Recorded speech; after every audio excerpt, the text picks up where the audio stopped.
The evening opens in the heart of Los Angeles at the Mark Taper Forum, where an atmosphere of celebration fills the auditorium as guests from 48 different states arrive swept into the city by the excitement, the novelty, and the surprise of being invited for a televised event commemorating the 200th episode of All in the Family. Norman Lear appears on stage as the host and architect of the legacy being honored, and his voice introduces the night not merely as a celebration of entertainment, but as recognition of cultural reflection.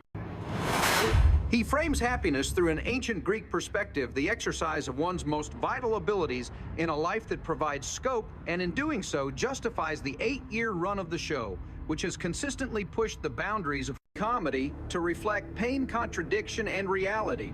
He highlights the actors, writers, and production crew as 60 individuals who have spent nearly a decade communicating across airwaves to millions, shaping the landscape of American television by infusing humor with human depth.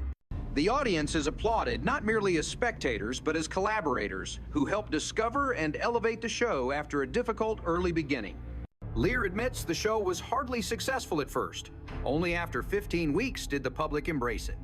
This early struggle hints at cultural resistance to conversations the show insisted on having. Behind Lear, a scene projects Archie and Edith Bunker in bed, an image that in the pre-1000, 970 seconds landscape would have been unthinkable for television comedy. Married couples slept in separate twin beds or intimacy was implied but never seen.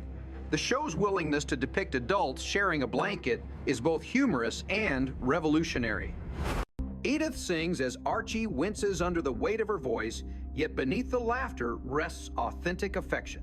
It exemplifies the program's constant theme, the precarious balance between tenderness and irritation, love and exhaustion.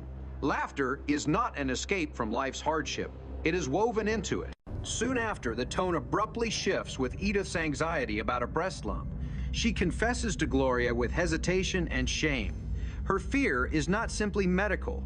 She worries Archie will see her differently. Gloria attempts to soothe her, reminding her that love must surpass physical change. Yet Edith's vulnerability exposes a delicate truth women often internalize: body-based insecurity. When the lump proves benign, Edith's relief is so explosive, she breaks her ankle in celebration. This pivot from terror to comedy illustrates the show's audacity, not trivializing fear, but acknowledging that humor often emerges from chaos. The next vignette depicts a chilling attempted sexual assault in the Bunker home. Edith tries desperately to distract the attacker, with offers of coffee comments about burning food or birthday concerns, stalling tactics born out of fear. A fire in the kitchen interrupts the moment, and the intruder flees. While the script delivers absurdity, the underlying threat is no joke. The show refuses to isolate comedy from real danger. Instead, it demonstrates how ordinary people use humor to cope with trauma. Political arguments follow, emblematic of the show's legacy. Archie battles with Mike and a neighbor over patriotism protests and the Bill of Rights. Archie sings fragments of God Bless America, believing patriotic lyrics validate political positions. Mike counters with rational debate. The clash embodies generational conflict, emotional nationalism versus democratic dissent. Lear comments that avoiding topical reality expresses its own political stance. A comedy that never mentions inequality or war is not neutral. It erases the lived experience of millions. All in the Family confronted controversy not to shock, but to reflect. Vietnam becomes the focal point of the 1,977 Christmas dinner scene, where draft evasion pits moral philosophy against civic duty. David, a draft dodger, expresses guilt but conviction. Archie condemns his choices. Mike supports David fiercely. Archie insists that young people would always avoid war if given the choice. Therefore, old men in Congress must decide. That cynical reasoning, though comically delivered, reflects the grim calculus of wartime politics. The grieving father of a fallen soldier appears and forgives David, insisting kindness should guide Christmas. Archie's anger dissolves into internal conflict. He leaves the table unable to articulate pain, suggesting that patriotism often masks grief. Next, Edith attempts to record a message on a telephone answering machine, fighting impatient beeps and technological confusion. The simplicity of the joke belies a deeper theme: technology disrupts intimacy. Where previous generations interacted face-to-face, machines now mediate communication. Her gentle struggle humanizes progress, implying that innovation should not erase empathy. Humor returns to marriage. Edith and Archie play tennis, and Edith allows him to win, believing it will soothe his pride. Archie is insulted, arguing that pity undermines the sport. Edith's goodness becomes a burden. She cannot commit rotten acts. Even when Archie commands her to do something selfish, she fails, revealing moral rigidity. Her crying transforms Archie, forcing him to apologize reluctantly. Their relationship thrives on patterns of conflict and forgiveness. Later, Edith discusses passion in her marriage with another woman. Instead of fireworks, she compares intimacy to Thanksgiving, warm, satisfying, safe. This metaphor is humorous and profound. Society often glorifies explosive romance, ignoring the quiet sustenance of companionship. Archie presents Edith with eyebrow pencil on her birthday, unimpressive but sentimental. In telling the tale of their first date, Edith laughs freely, remembering Archie's walrus-like straws. Archie blushes, embarrassed by her openness. She sees joy where he sees vulnerability. Their differences define them. Archie's arguments about religion emerge, revealing how scripture can be warped to justify force or prejudice. He invokes missionary violence plagues and divine punishments, distorting biblical narratives to validate fear. Lear narrates that misusing scripture is ancient, and laughter at Archie's twisted logic becomes a cleansing ritual. Society recognizes bigotry by laughing at its absurdity. The show received criticism for allegedly reinforcing prejudice by portraying Archie, a bigot, sympathetically. Lear counters indirectly Americans can distinguish between lovable stubbornness and hateful ideology. Audience intelligence is trusted. Laughing at Archie does not celebrate his ignorance. It exposes it. Scenes of Archie labeling Jewish lawyers, Chicano identities, and queer stereotypes demonstrate interwoven prejudices. Mike challenges him to reconsider inherited slurs. Archie argues that everyone said those words growing up, including his father. When asked whether his father could be wrong, Archie explodes. The foundation of prejudice becomes clear, unquestioned loyalty to authority. Violence and punishment disguised as teaching become normalized within households. The scene whispers that prejudice is taught, not instinctive. The narrative then confronts television censorship. Executives once banned toilet references, but in this episode, diapers and wipes appear openly. Lear insists bathroom humor is universal. From childhood giggles to adult embarrassment, bodily functions connect humanity. Critics feared Middle America would revolt. No revolt occurred. The assumptions of elites about rural simplicity proved unfounded. A birth scene unfolds chaotically. The doctor encourages Gloria as Michael panics, praising nurses with frantic admiration. Humor again softens fear. When the baby arrives, joy floods the room. Life continues. Generational tension yields to new beginning. Following the birth, a phone call demands Archie's attention. He rushes from the bathroom, leaving the toilet flushing. It is crude, juvenile, and utterly human. The show revels in authenticity. The farewell scene is emotional. Gloria, Mike, and baby Joey leave. Edith smothers Joey with kisses. Archie concerns himself with taxi fares to hide sadness. But when Mike steps forward, Archie collapses, emotionally apologizing for years of hostility by confessing accidental affection. It is the culmination of ideological war replaced by empathy. The door closes and silence lingers disproportionately long. Comedy pauses. Growth hurts. Afterward, actors appear as themselves. A curtain draws on the original family dynamic. The episode transitions to a new storyline, renting the Jeffersons' old house. Louise Jefferson arrives elegantly dressed in mink, and Archie chastises fur coats, arguing animals are slaughtered, not unzipped. His crude metaphor lands hilariously. Louise requests Edith show the house to prospective tenants, and Edith accepts nervously. Memories flood her, the sunlit bedroom Gloria, watching Joey the voyeur who once peeked through windows. Edith reassures everyone the voyeur moved. Applicants tour the home. One woman loves it, but fears her husband's disapproval. Another delights in sunlit windows. Edith enthusiastically describes domestic routines, emphasizing warmth and tradition. When the second woman introduces herself as Polly Lewis, she invites Edith to call her Polly, while Edith reflexively panics, confusing pronoun references. Their comedic misunderstanding suggests immediate chemistry.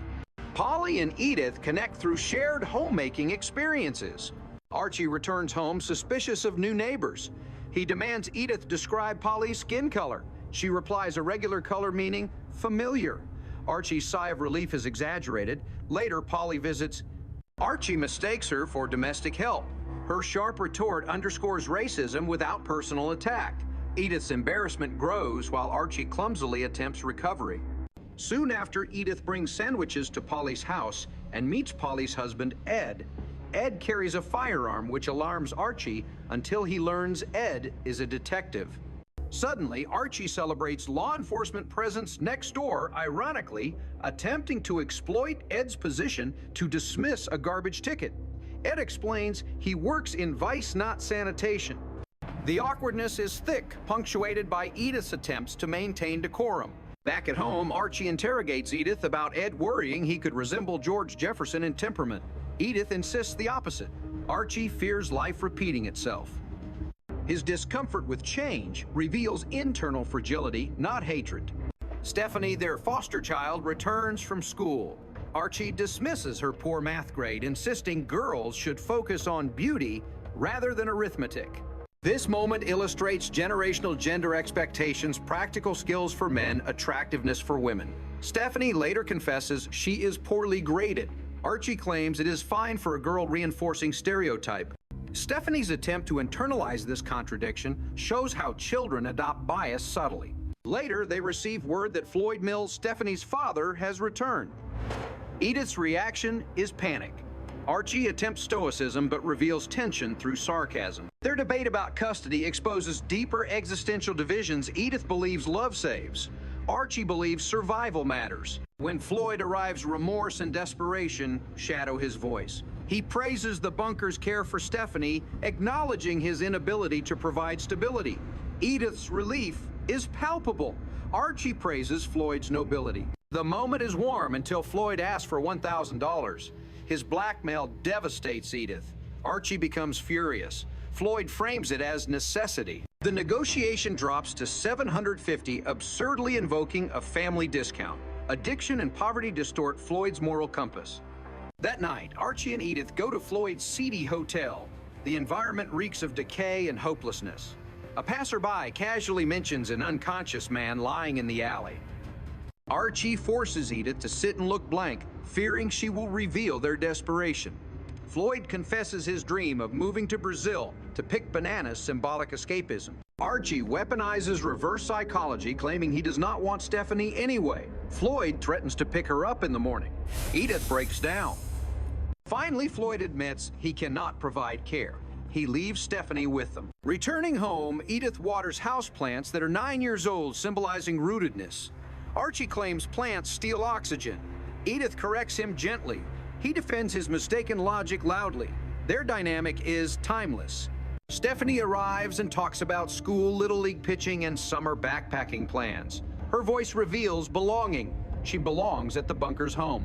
Archie interferes, banning football. Edith corrects him. Their tug of war reflects culture redefining childhood. The narrative ends with the acceptance that change is inevitable. Gloria gone Mike, gone new neighbors in place, and Stephanie thriving. Edith acts as emotional glue. Archie evolves slowly, reluctantly. And the show itself transitions into the next chapter of culture's reflection, proving sitcoms can be more than laughter, they can be mirrors. As the days pass, the presence of new neighbors reshapes the emotional environment of the street. Polly Lewis arrives at the bunker home again, wearing warm colors that mirror her temperament, and Edith welcomes her without hesitation. The two women begin discussing preparations for curtains and drapes, making polite remarks about sowing sunlight and airflow. Their bond grows through domestic conversation, revealing how shared homemaking culture builds community. Archie, watching from the corner of his eye, grows paranoid. He fears that people who bring warmth also bring change, and change threatens control. Ed Lewis visits occasionally, and each time Archie tests his opinions, carefully probing whether the new man is politically aligned with him. Ed remains polite but neutral, refusing to take Archie's bait. Archie interprets neutrality as suspicious, believing everyone must be either aligned or opposed. Yet Ed's patience serves as a subtle social correction. He does not fight, he coexists. Their dynamic hints that growth sometimes occurs through exposure rather than argument. Meanwhile, Stephanie begins to settle more permanently into the bunker home.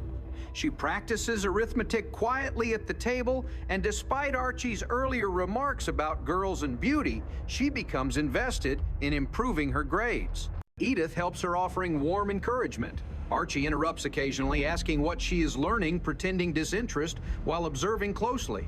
He comments on Numbers' claims traditional math was simpler and invents nonsensical strategies. Stephanie nods politely, not believing him, but enjoying his involvement. Her learning process becomes the space where Archie can feel useful without openly admitting care. Polly confides in Edith her concerns about raising children in a changing society.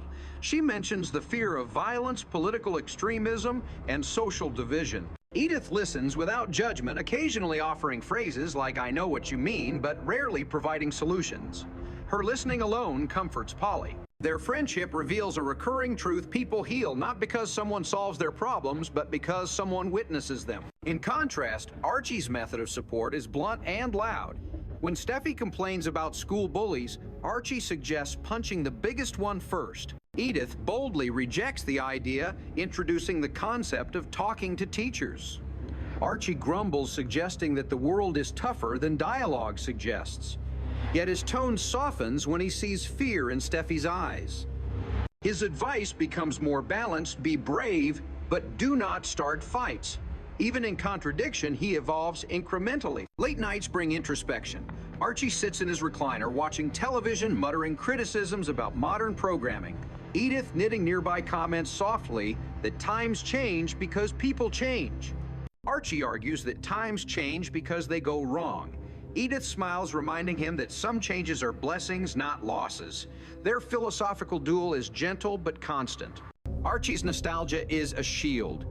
Edith's acceptance is a sanctuary. The memory of Gloria and Mike lingers in the wallpaper, furniture, and kitchen drawers. Edith occasionally pauses while cleaning, holding an object associated with her daughter. Archie pretends not to notice, though. His eyes sometimes follow her lingering hand. When Joey's old baby spoon appears unexpectedly, Edith holds it to her heart. Archie coughs loudly to distract her. He does not possess the language to express grief. Instead, he conceals it beneath noise. Polly and Ed invite the Bunkers to dinner. Edith prepares nervously, ironing her dress 3 times. Archie complains about wasting electricity on irons and suggests wearing denim instead. Edith refuses. She understands the ritual of social bonding. Appearances communicate respect.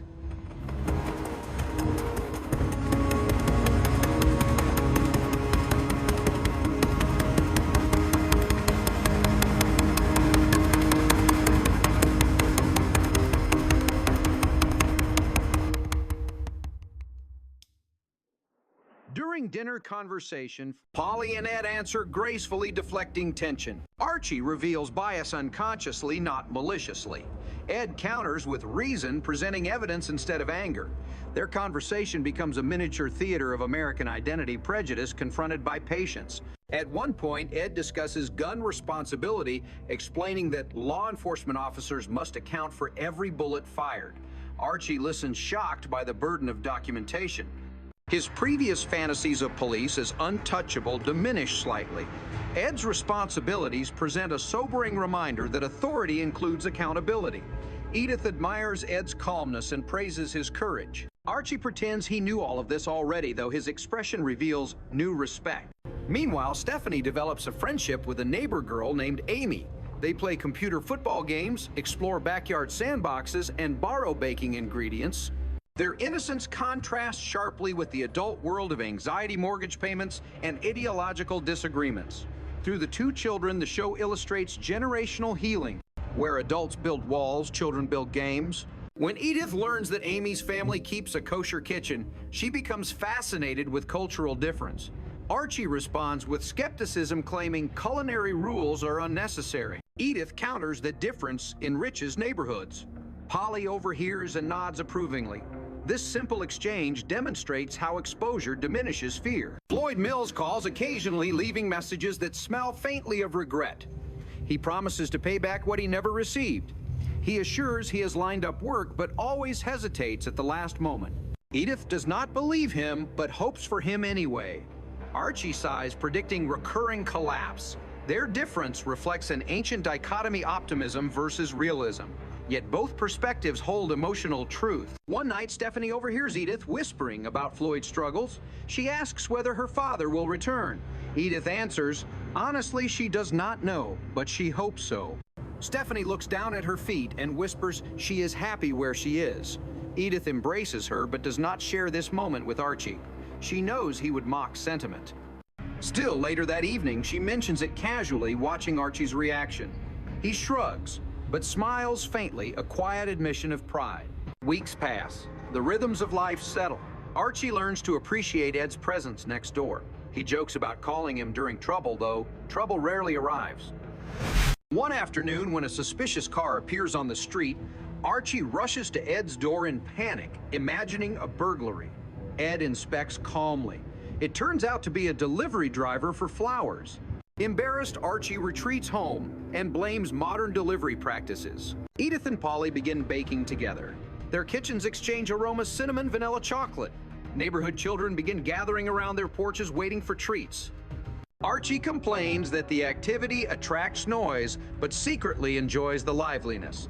He stands at the window, smiling behind curtains.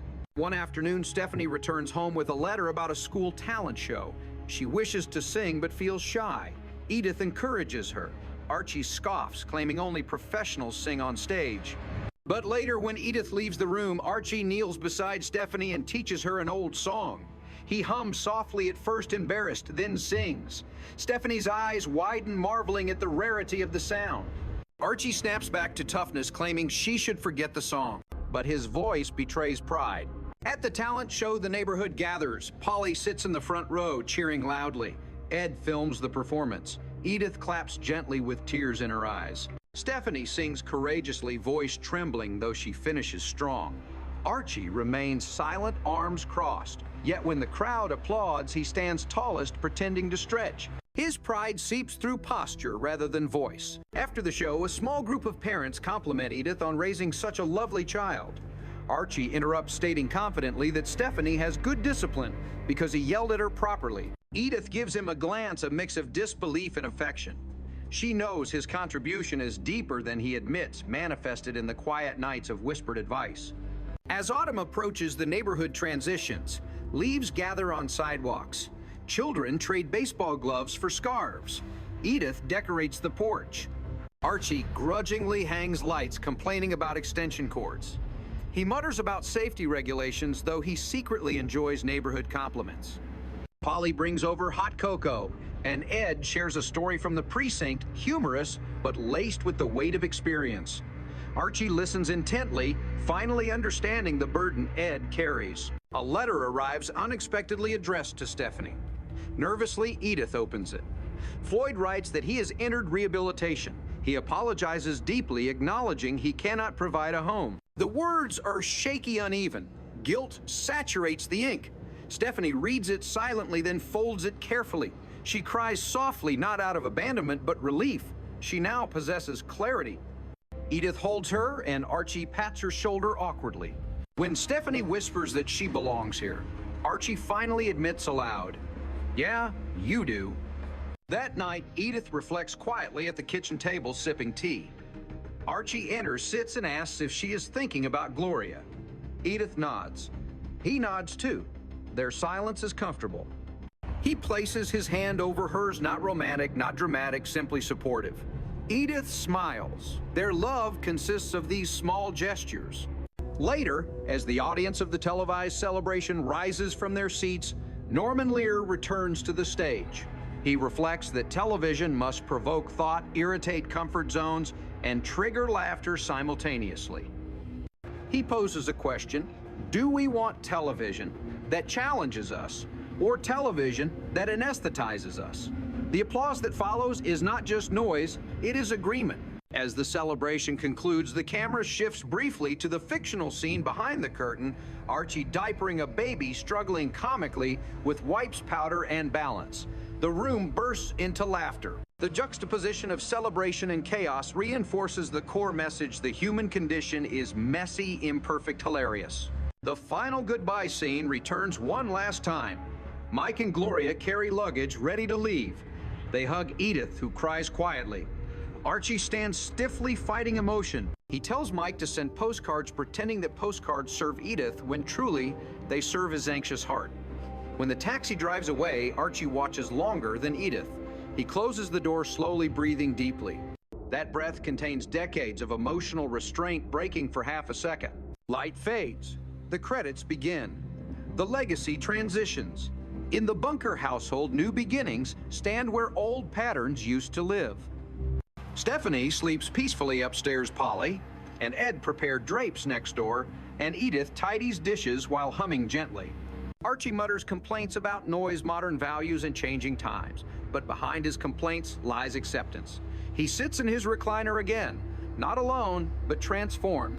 He folds a newspaper and looks toward the stairs, listening to the quiet creak of Stephanie's footsteps. For the first time in a long while, he thinks the house is not too loud, not too empty, but full.